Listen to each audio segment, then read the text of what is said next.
केंद्र में आसीन मोदी सरकार के 7 साल पूरे होने पर कांग्रेस ने देश में 7 साल की बदहाली और मोदी सरकार की विफलता को लेकर सरगुजा के कांग्रेसजनों ने पत्रकार वार्ता कर मोदी सरकार की विफलता गिनाई।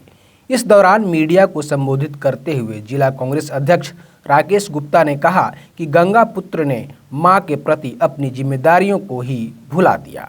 आज गंगा में काफ़ी संख्या में शव बह रहे हैं। इससे बड़ी विफलता और क्या होगी। 7 साल में क्या किया यह देखिए। महामारी में सरकार फेल हुई। ऑक्सीजन से लेकर वैक्सीन तक के लिए लोगों को भटकना पड़ रहा है। युवाओं के 2 करोड़ रोजगार कहाँ गए? किसानों का आय दुगना क्यों नहीं हुआ? रुपया लगातार कमज़ोर हो रहा है। डीजल पेट्रोल के दाम कम होने वाला नसीब अब कहाँ? अब ये चुनाव में उतरेंगे तो इनके कार्यकर्ता सरकार की उपलब्धियां तक नहीं बता पाएंगे, जैसे कई आरोप जिला अध्यक्ष राकेश गुप्ता ने मोदी सरकार पर लगाए। केंद्र में मोदी सरकार के जो 7 साल पूरे हुए और पूरे देश में देशवासियों की जो दिशा और दशा है वो आपके समक्ष रखा गया। चाहे किसानों के आय दुगनी की बात हो जो मोदी जी ने कहा था, चाहे रोज़गार देने की बात हो 2 करोड़ लोगों को, चाहे कोरोना काल में फ़ाइट की बात हो, खाद बीज की कीमत की बात हो, लॉकडाउन और नोटबंदी में से देश को लाभ हुआ या उसके क्या रिजल्ट्स आए, पिछले जो आर्थिक पैकेज आया वो कहाँ गया, इन सब विषयों को लेकर के आज प्रेस कॉन्फ्रेंस किया गया था।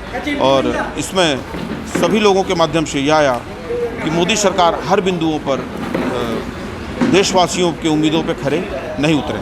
उन्हें अगली जो चुनाव आएगी तो वो अपने संकल्प पत्र कह लें उनके, चाहे उनके घोषणा और उनकी उपलब्धि, उनके कार्यकर्ता खुद ही नहीं बता पाएंगे ग्रामीण क्षेत्र में और शहर में कि मोदी जी ने क्या सफल रहा। नोटबंदी फेल, जीएसटी महाफेल।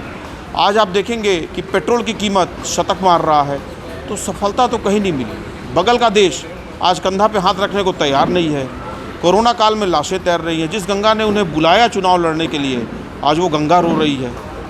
सफलता तो मुझे नहीं दिखी। इनको अंदाज ही नहीं था जब 2 जनवरी को इन्होंने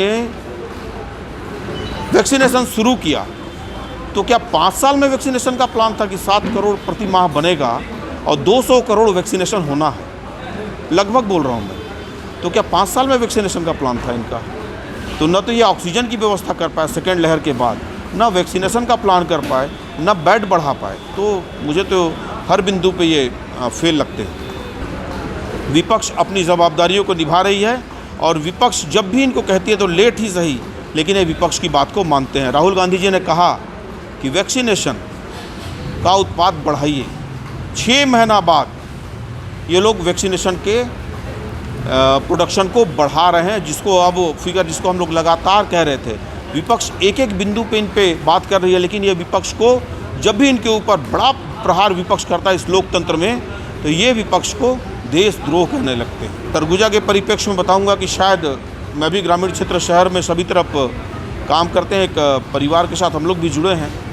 तो देख रहे हैं युवा केवल परीक्षा देने का प्रयास और तैयारी कर रहे हैं और अभी तक मुझे कहीं नहीं लगता कि रोज़गार की व्यवस्था इन्होंने सुनिश्चित की। ये लोग बैंक के माध्यम से जो लोन और जो अन्य व्यवस्था थी उनको ये लोग अब रोज़गार की श्रेणी में ले रहे हैं कि हमने उन्हें भी कहीं ना कहीं से आय सृजित करने की व्यवस्था दी। मेरे को तो नहीं लगता है कि सरगुजा के 10 युवाओं को भी रोज़गार पिछले 2 सालों में मिला होगा। विपक्ष लगातार इस पर सवाल उठा रही है और राहुल गांधी जी, सोनिया गांधी जी हमारे इस बात को केंद्र की सरकार के समक्ष रख रहे हैं।